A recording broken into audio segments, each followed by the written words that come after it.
نثار تیری چہل پہل پر ہزاروں عید ربیع الاول، سوائے ابلیس کے جہاں میں سبھی تو خوشیاں منا رہے۔ وہ بتا رہا ہے جس کو ربیع الاول میں خوشی نہیں ہے نا، وہ ابلیس ہے، نعوذ باللہ من ذالک۔ رسول اللہ ربیع الاول میں دنیا سے گئے، فاطمہ تک یہ سارے غم میں تھے، اور تو کس کو ابلیس کہہ رہا ہے؟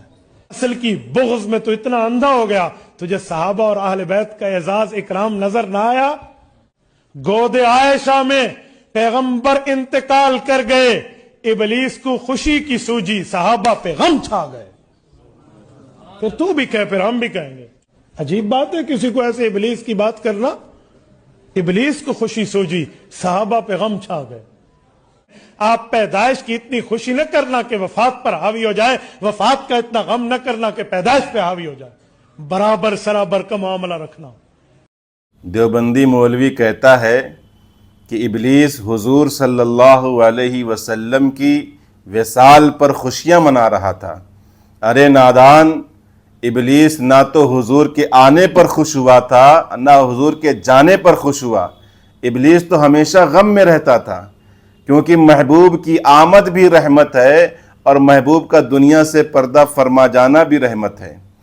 حضور دنیا میں آئے تو رحمت کا دروازہ کھل گیا، اور دنیا سے تشریف لے گئے تو شفاعت کا دروازہ کھل گیا۔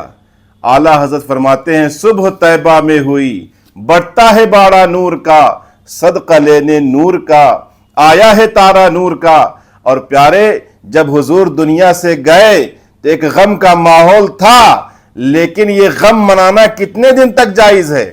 صرف 3 دن تک۔ اسی لیے تو ہم کہتے ہیں محرم میں غم منانا جائز نہیں ہے، ہم غم محرم میں شریک نہیں ہوتے، اور حضور کا فرمان ہے کہ 3 دن سے زیادہ غم نہیں منانا چاہیے، اور یہ کہتے نہیں آج بھی غم مناؤ، اور دعوے داری ہے کہ ہم ہی حدیث پر عمل کرنے والے ہیں، ہم ہی مصطفیٰ جان رحمت کے فرمان پر عمل کرنے والے ہیں، جبکہ حدیث مصطفیٰ بتاتی ہے کہ صرف 3 دن تک غم منانا ہے، لیکن یہ کہتے آج بھی غم مناؤ۔ یہ بتاؤ شریعت کے خلاف کیا کہ نہیں کیا؟